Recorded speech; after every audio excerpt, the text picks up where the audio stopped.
Noon, and I'm going to go ahead and get started. And if you all wouldn't mind muting your phones, your computers, that would be absolutely great. And Haley, if you can help me, should any noisy people show up? No, I'm just kidding. But it's funny. Each Zoom call you get on, or one of these calls, sometimes you come in muted, sometimes you don't come in muted. So that would be absolutely great.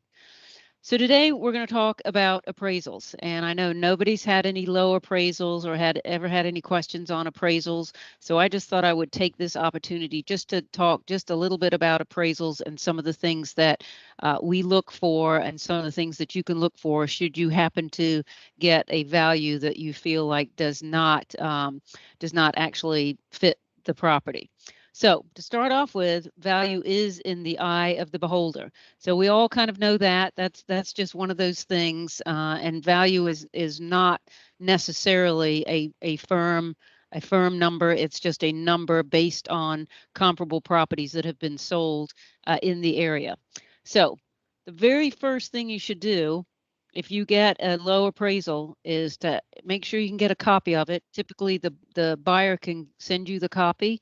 That's probably the way you're going to get it. But when it is low, if we haven't gone through a type order initiative with the VA, which we'll touch on a little bit later, you should be able to get a copy of the appraisal. Well, it hasn't been that long ago that we had a low appraisal, and the reason was, you see this picture here? The house was a ranch, so it was the wrong property. So that's your first thing you want to take a look at is this the property that you sold to your buyer? Because that's like problem number one. If the appraiser went to the wrong property, and sometimes if it's vacant on lockbox, they're able to do that. So it's just that's question number one is what's going on with that property? Is this the property that he was supposed to look at? All right. So I spoke with our head of underwriting, Melina. Some of you may know Melina. Melina said this is a really good way to look at it, which is why I had Haley send out this little guide to all of you.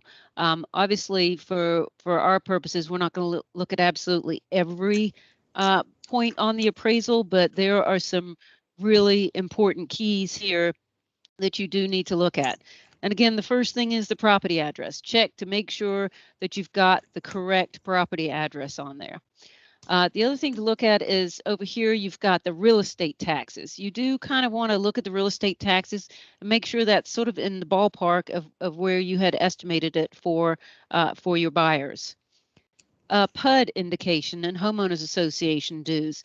It's pretty hard for an appraiser to miss that when he does go and visit a property. But again, it's one of those things that you do just need to double check to make sure that it really is showing that it is in a planned unit development and has homeowners associations. So that's just one of the things to look at. All right, number nine.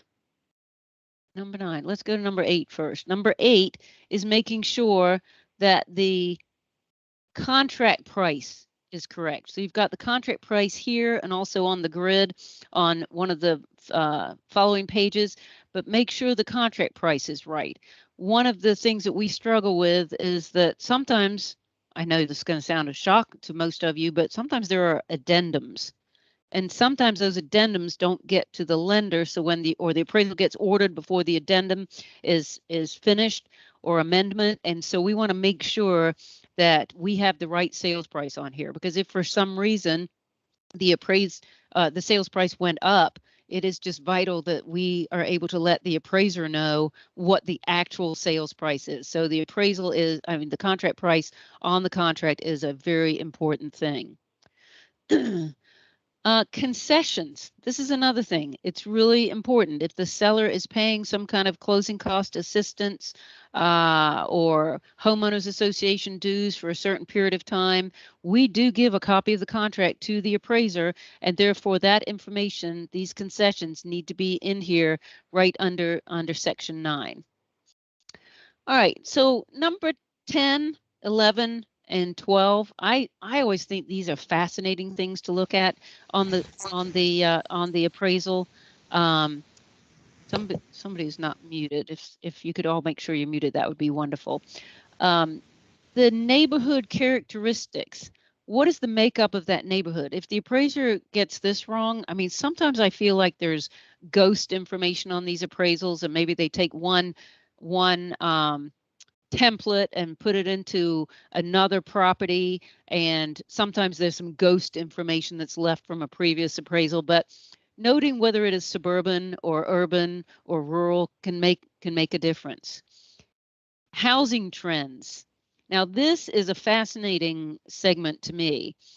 Property values are, and this is an older appraisal, but property values really are not stable right now. They're actually increasing.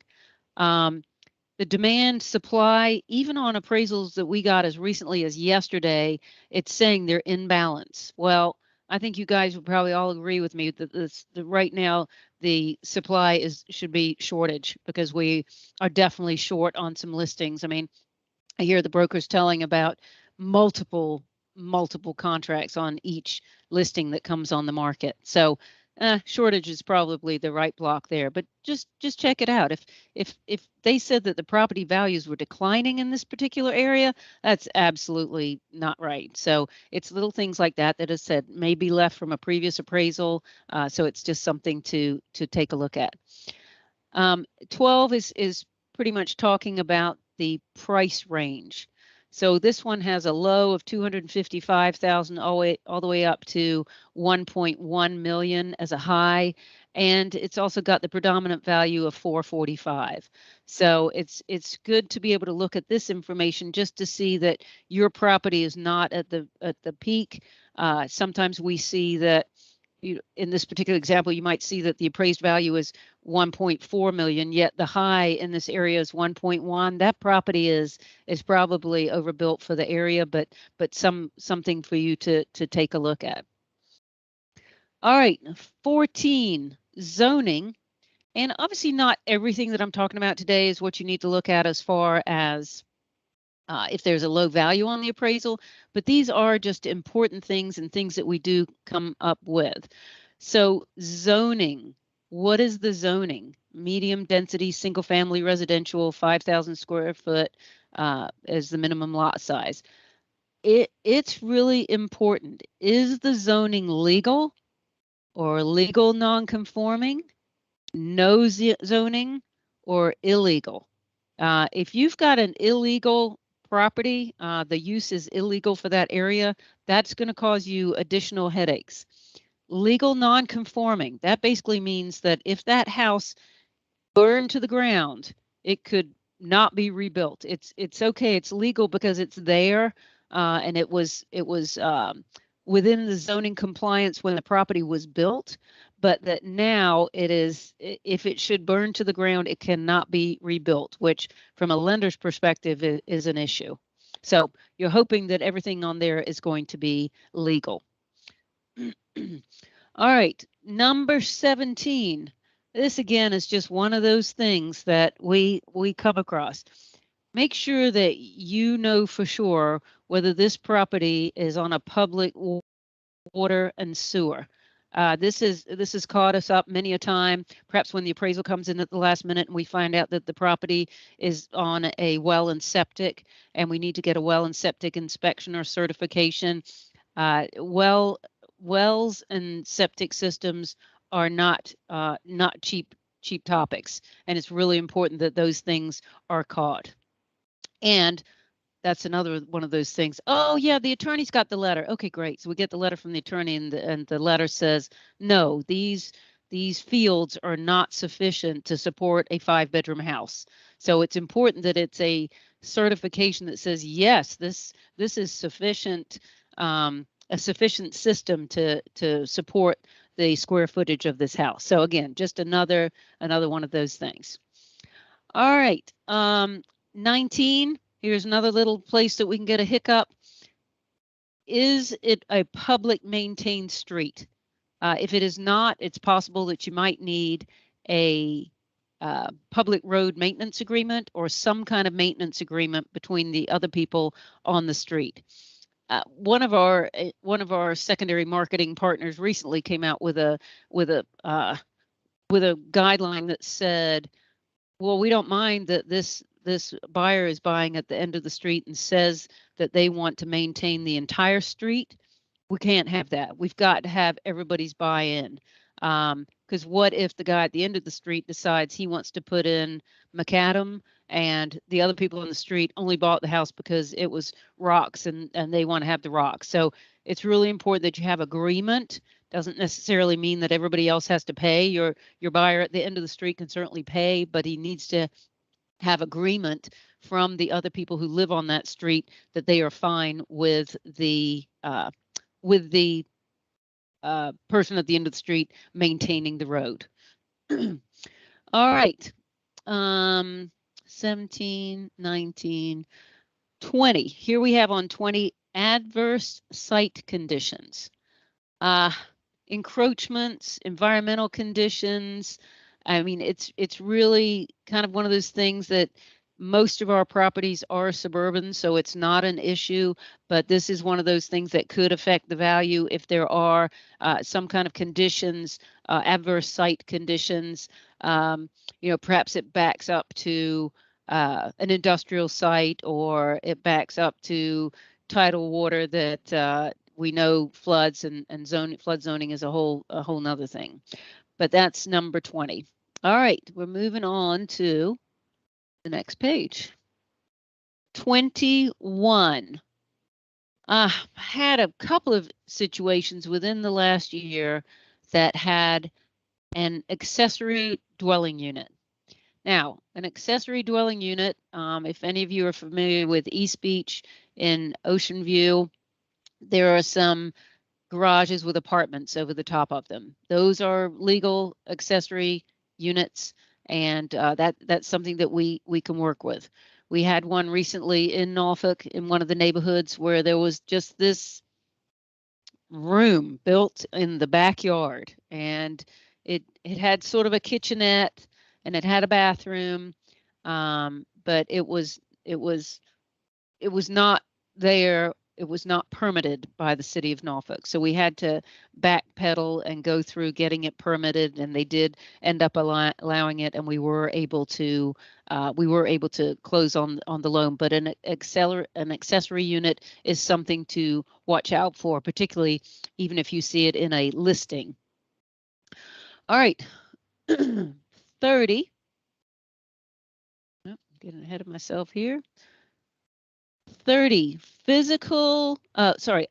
upgrades and condition comments. This is a relatively new feature of appraisals where we talk about the condition of the property. Ideally, the property is a C1 or a C2, that's good. If we see a C4 or a C5, that means that there is some deferred maintenance or some other major issues, and that's something that can certainly affect the value of the property. So watch out for your condition on there. Then we get 31, which is, are there any physical deficiencies or adverse conditions that affect the livability, soundness, or structural integrity of the property? Some of our appraisers find things like this, some of them do not, but it is one of those things that it is important to just look and see. Perhaps there's some physical deficiency that we missed. Okay, now moving on.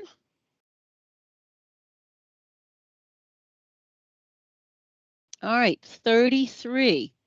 Interesting. You look right here, this actually shows you some comparable properties that are currently offered in the subject neighborhood. That's very helpful when we have an appraiser who said, well, oh, there aren't any comps. I can't find any comps, and you know that there are other comps in here. This is showing that the appraiser actually had to do some work to find out whether there were any other comps in the area.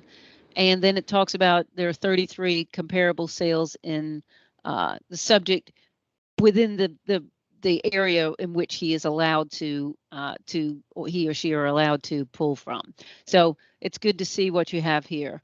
When we have a low appraisal, that's one thing that I absolutely ask for, is for the listing agent or the selling agent to help us find comparable properties that could be used to increase the value of the appraisal. All right, so then we get to the grid. And any of you who've had a low VA appraisal past the Tidewater, the VA does require that the comparable properties that you're selecting that perhaps the appraiser did not use be put in the grid. And I haven't been working with appraisals for quite a few years. I still have to go back and look. Is it a plus? Is the plus adding value to the subject and the minus taking value away from the subject, or vice versa? So you can take one of these properties and you can look at it. This particular example, and first of all, item 34 is, let's see how far away the property is and to make sure that we've got the right sales price on the comparison properties. So that's 34 and 35. All right, so here are some places where if you get a low appraisal, you might find some errors. Site size, 6,800, 5,000, 11,000, 13,900. This can make a big difference in the value. Sometimes we find that there is an adjoining lot that is part of it that perhaps wasn't included or should have been included, or there's a lot next to it that uh, does not go with the property. So it's really important that you look at the site, because you know from the contract that you wrote or the listing that you have what the lot size is supposed to be, or at least you have an idea if it's one or the other. So the site is a good place to check. The view is always good, but that's usually where there are a lot of adjustments. You can see here that this particular one, there's a $50,000 adjustment on the second comp because it does not have a view of Rudy Inlet, but just kind of gives you an idea. All right, quality of construction. That's right up there sort of with the condition. And you can see here we've got Q2s, Q2s, Q3s, Q3s. So a Q1 and a Q2 are excellent. Q3, Q4, Q5, that's where we get into problems if there's not a good quality of construction. Condition, here we have that our property in this particular example is a C1. The first comp, which is the best comp that they feel that they found, is also a C1, and you can see the C3s.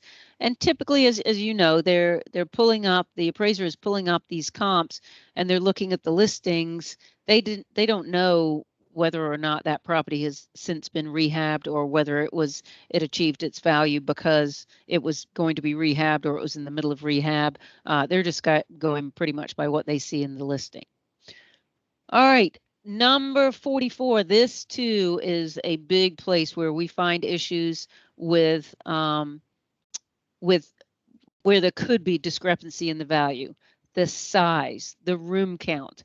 So I talked to an appraiser the other day. One of our agents called and said, does the appraiser measure on the inside or the outside? And so I was like, that's a really good question. I just assumed they measured on the inside.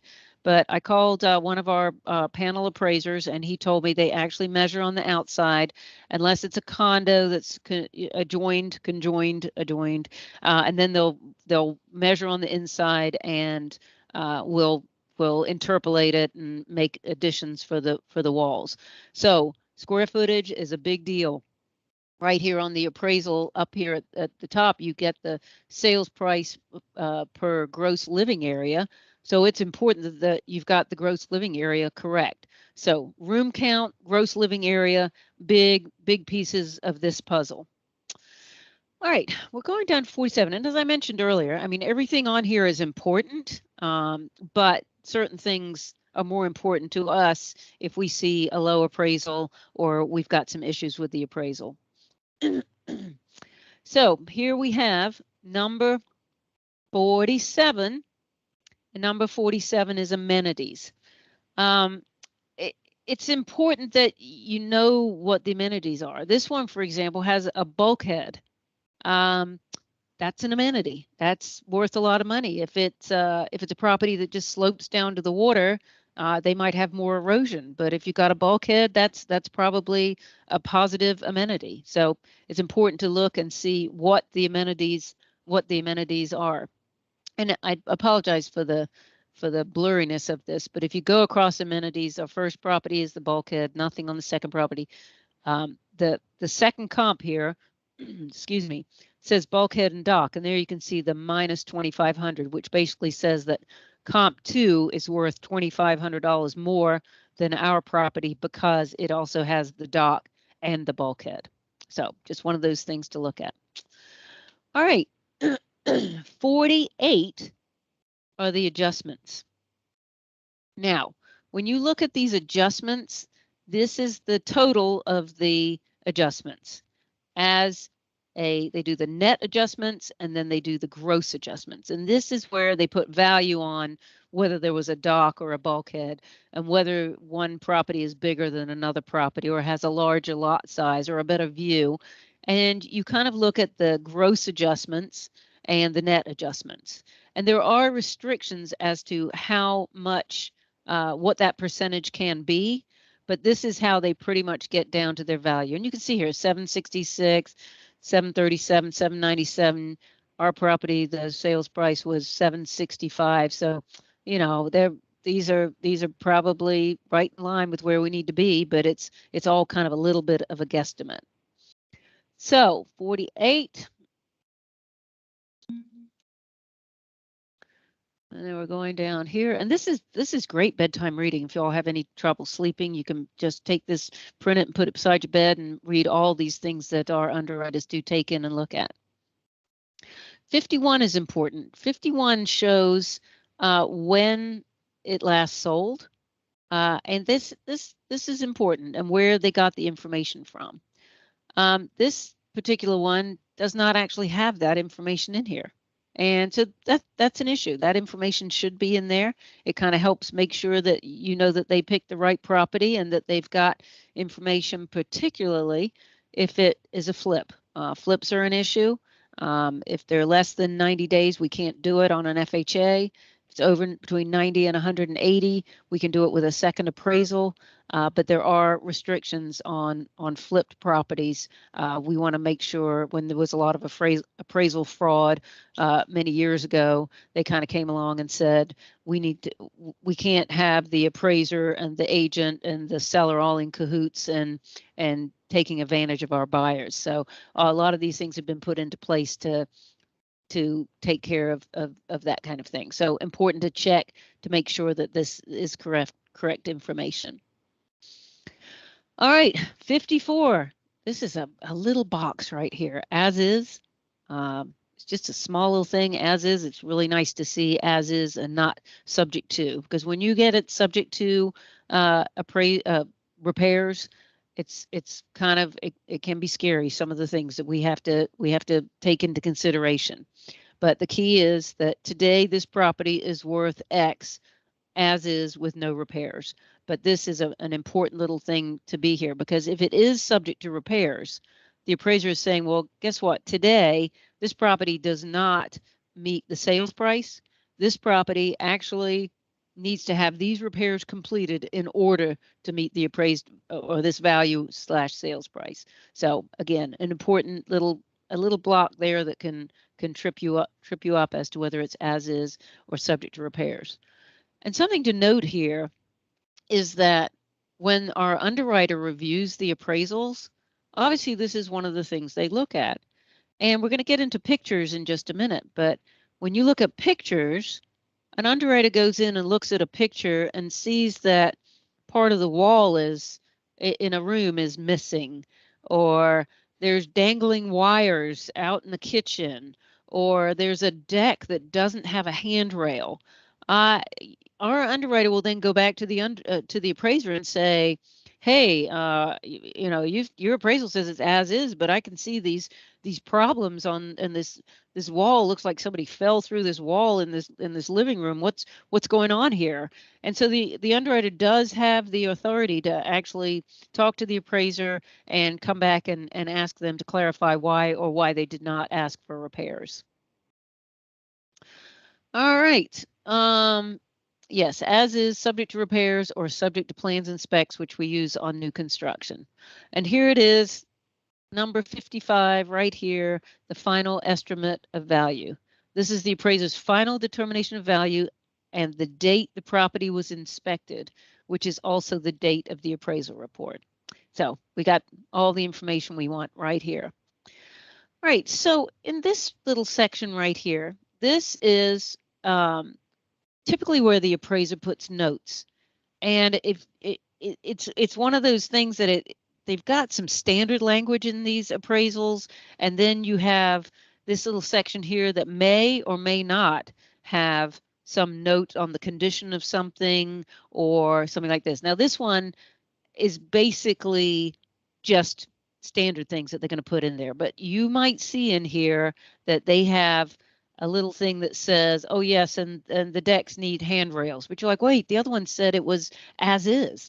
But this is where you would look to make sure that there aren't any comments from the appraiser that could be important to the overall value. We do look at the cost approach. The cost approach is basically the cost to rebuild. And the appraiser takes that into consideration, but it's not necessarily anything on there that we're going to notice that is going to be problematic for us, because we're typically still going to be looking at the comparables as the questioning. This is a pretty interesting one down here, though, 56. And again, just of interest, not necessarily something that's going to affect the value to help us increase the value on a low appraisal, but estimated remaining economic life. Well, most of our mortgages are 30-year mortgages, so we're going to be looking to make sure this number is at least 30 years. I mean, obviously, most people do not keep their house for 30 years and pay the mortgage off, or they refinance it or something. But this economic life of an appraisal of a property is a very important number there. Income approach, we don't typically use the income approach unless it's a rental property. We do have PUD information on here, planned unit development, homeowners association. We can't use the PUD information for our condo letter. We do still have to use our condo service to get the properties condos approved, but it is pretty important. Information about the appraiser.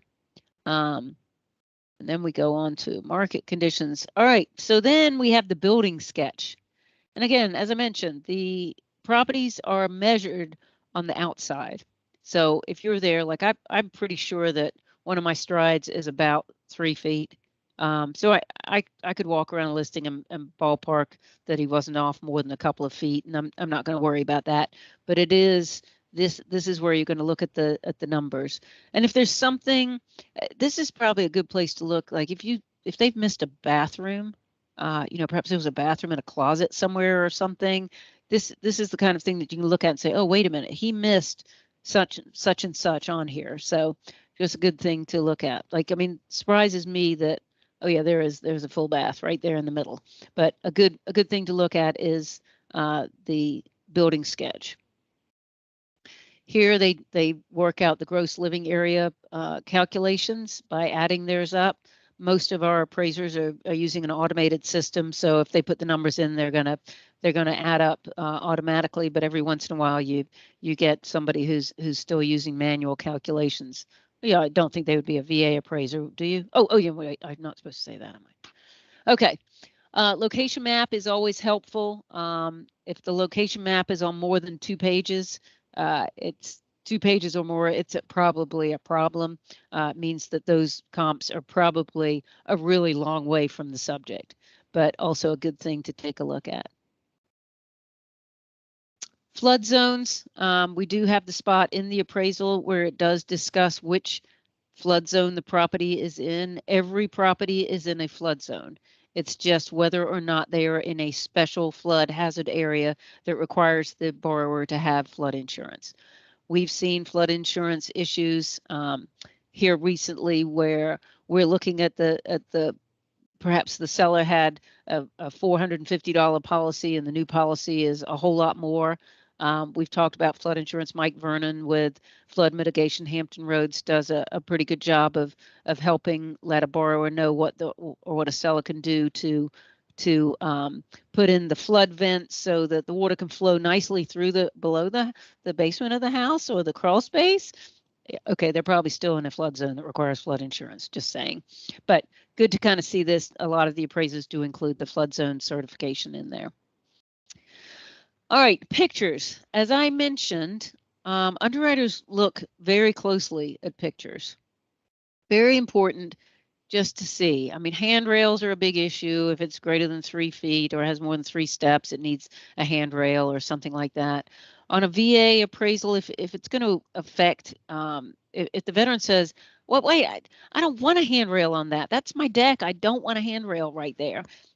We can get VA to waive that if the veteran will write a letter. And really VA and FHA are probably the two that are really going to be concerned about things like that missing. But it is important to just kind of scan the photos and see what we've got. And as I mentioned, the underwriter will look at the photos, and if they see a deck that doesn't have the hand railings, they're probably going to contact the appraiser and say, hey, is this a safety issue? Because that's really what we're worried about. All right, they have to have pictures of the comps. And a lot of times you have knowledge of comps that have sold more than the appraiser does. So if you know that a particular property has been rehabilitated, that might be a time for you to kind of jump in and say, okay, that property, they didn't take interior pictures on the listing, but I know for a fact that it was well rehabilitated. So I think that is about it. Does anybody have any specific questions about reviewing appraisals? Have questions, go ahead and raise your hand or type it in the chat. Okay, great. Let's go. Just kidding. Oh, I see a question. All right, Craig, go ahead. Thank you, Sarah. Quick question, since have you seen any kind of guidance that we can use on, a square footage, whether it's 30 or 50, and for one bedroom, it's $5,000, a 2-car garage is $10,000.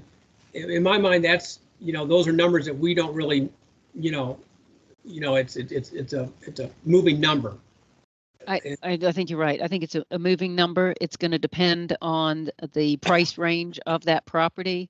And I think that one of the things you can do, there is the Marshall Swift book that pretty much tells the appraiser that that's their kind of their guidebook, which would tell them what the value is of that particular particular item, particular feature.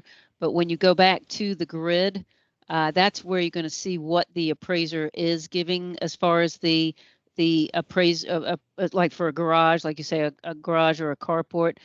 This one, you can see here, garage, carport, two garage, 2 driveway, 2 garage, 2 driveway, 2 garage, 2 driveway, 2 driveway. Well, our property was 20,000 more because it also had the 2-car garage.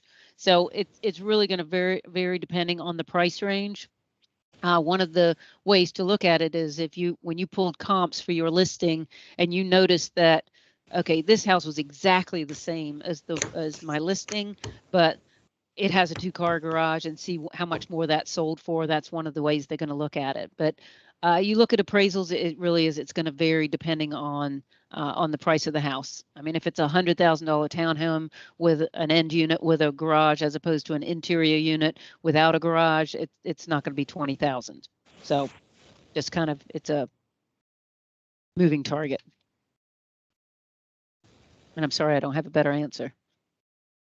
All right, Sarah, we have a question. Does an appraiser consider whether a condominium is warrantable or non-warrantable?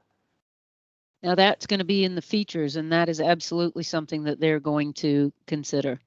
A warrantable condo is easy to find financing for. A non-warrantable condo is not, and that would be a factor that determines that would be detrimental to the value of the property if it were non-warrantable. Does that answer the question? Thank you, Sarah. All right. Chris Bufus, go ahead. Hi, I just wanted to comment on the question that was, how does an appraiser determine, how much to add for a bathroom, how much to take away for this, and because it does seem subjective. But I will add that all these appraisals are ran through a collateral underwriter. They're ran through an underwriting engine, and that engine has access to thousands of appraisals that have been done in the area. And if something's off, and I have one right now in front of me that they gave $1,000 for an extra bedroom, and the collateral underwriter picked up and said that that's not customary, and that's not the same number that was used on the previous appraisal for the same home. So while it's probably completely subjective, the underwriters are going to be reaching out to the appraisers and asking them, letting them know that that's not a normal figure that they're using. And I guess all those figures are in the system, and the collateral underwriter will pull that information and compare it. And the other thing I wanted to mention is something that we've seen over the last year that we never saw before is time adjustments.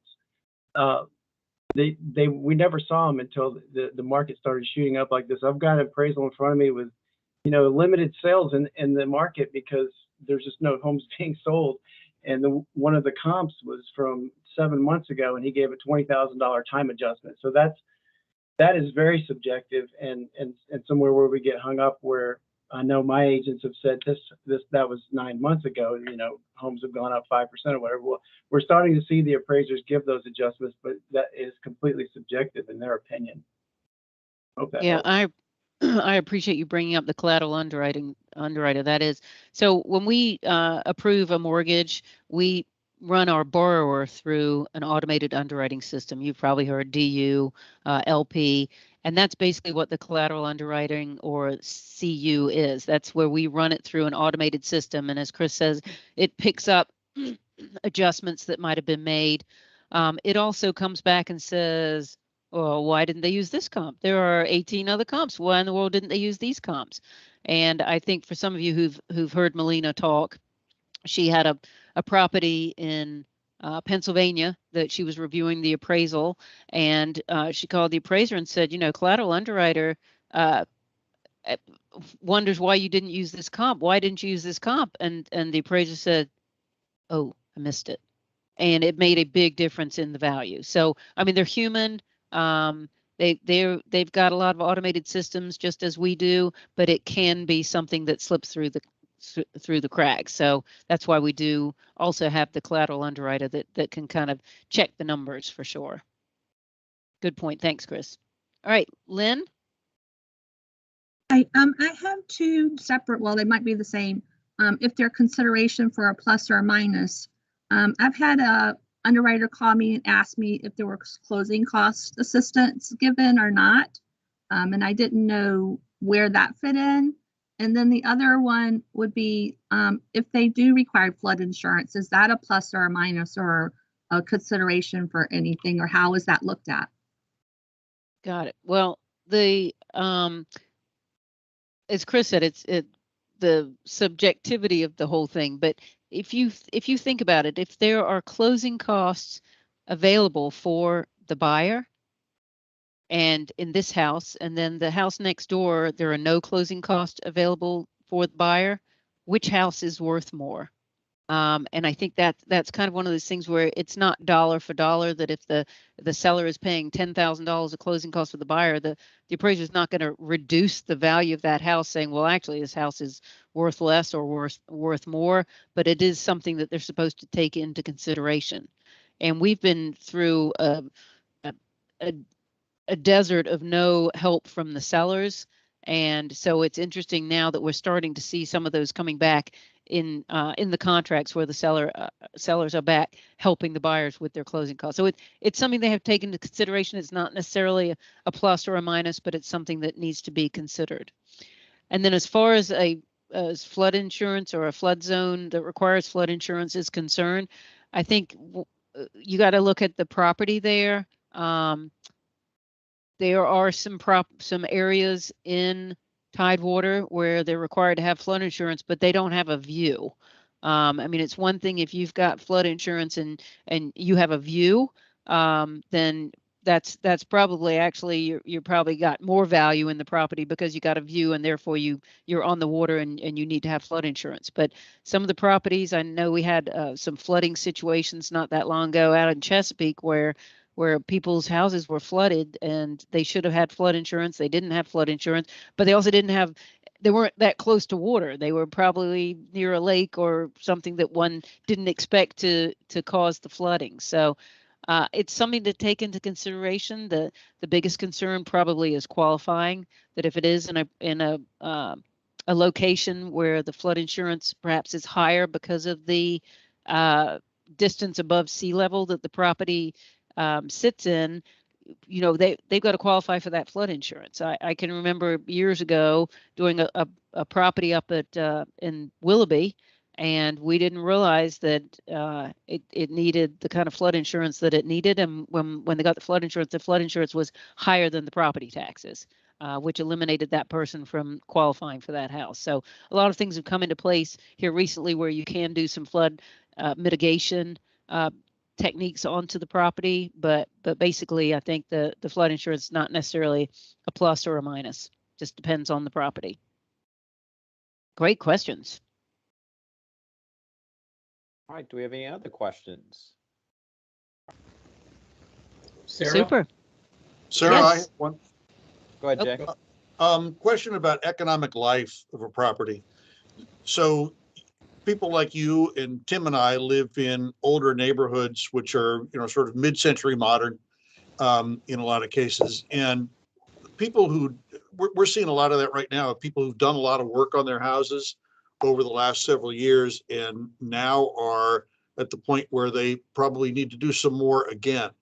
And how are appraisers approaching the economic life in our current market situation? Are they looking at places that are really made to be like new, or are they looking for places and giving any value to character that is remaining on a house?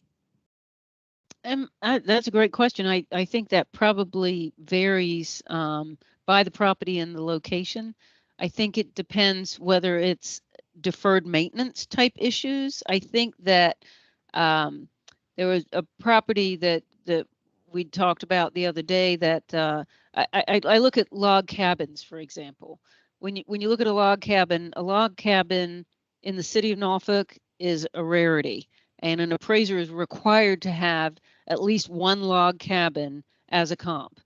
I did a property out at Lake Gaston not that long ago where the only comps were log cabins, and that was a problem too because the underwriter said we've got to have one comp that's not a log cabin. So it's going to be all in the eye of the beholder. But I think it's a question really. The economic life is if it's a quirky property, but it's in great shape, it's not a problem. But if it has significant deferred maintenance, then that's when I think the appraiser is going to have an issue with that for the economic life. All right, Craig, did you have another question? Yeah, I had to do a Tidewater, I think it was last year or the year before, and I couldn't get the actual appraisal. Are they required to give you that? Or their report? Were you the listing agent or the selling agent? I was the listing. No, I was the buying. I was the buying, but I was helping. I was helping the listing agent. Yeah, we are required to give the copy of the appraisal to the buyer, and the buyer typically would provide that information to you. We're absolutely able to provide you with the comps, so that you know which comps the appraiser used. But technically, the appraisal should come from the borrower, and if it's Tidewater, it would have been a veteran. So the veteran borrower should hand that over. Recently, VA has changed their guidelines, and they require when an appraisal if an appraisal comes in low, the veteran has to request in writing for a reconsideration of value. Because if you think about it, VA is out there to protect the veteran, and if the veteran says, well, no, if the VA thinks the property is worth X, I don't want a reconsideration of value. So it's just one of those things you have to look at. And just to touch on the Tidewater for a moment, the Tidewater initiative is something that VA named for our area right here for Tidewater, but it's used all over the country. And it says that, hey, I'm having a hard time getting value. And so could you please help me Can you please provide some additional comps? And we found really two reasons for the Tidewater. One is they ran out of time, and they're just looking to buy another 48 hours so that they can get the report in. And two is that they really are having a hard time achieving value, in which case any comps you have are appreciated. But the appraiser should contact the listing agent and the selling agent. And so that you have the opportunity. Sometimes they just contact the lender, in which case we're scrambling to get up with the agents to make sure that, because they only have 24 hours in which to submit those other comps. But the Tidewater is an interesting, it was supposed to be to stop all these reconsiderations of value. And again, I think sometimes it helps, but sometimes not so much. Okay, Monique?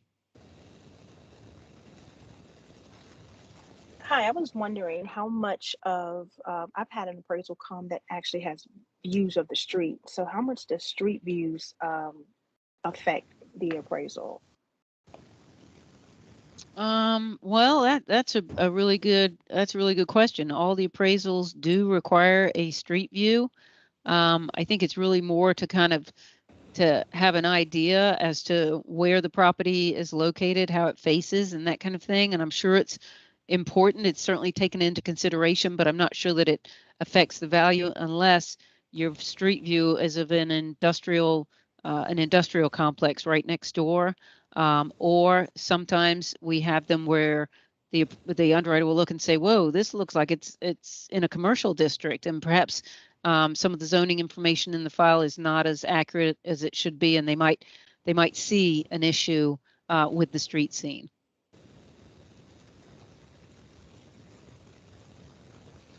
We have another question, Sarah.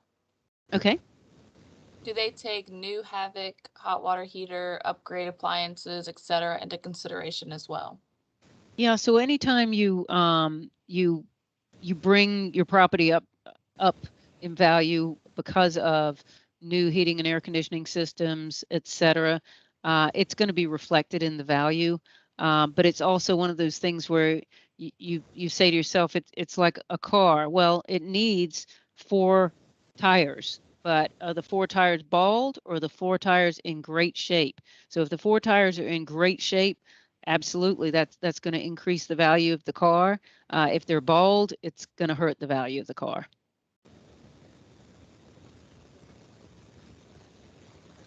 So good, Craig. I see you're still lit. Did you have an additional question?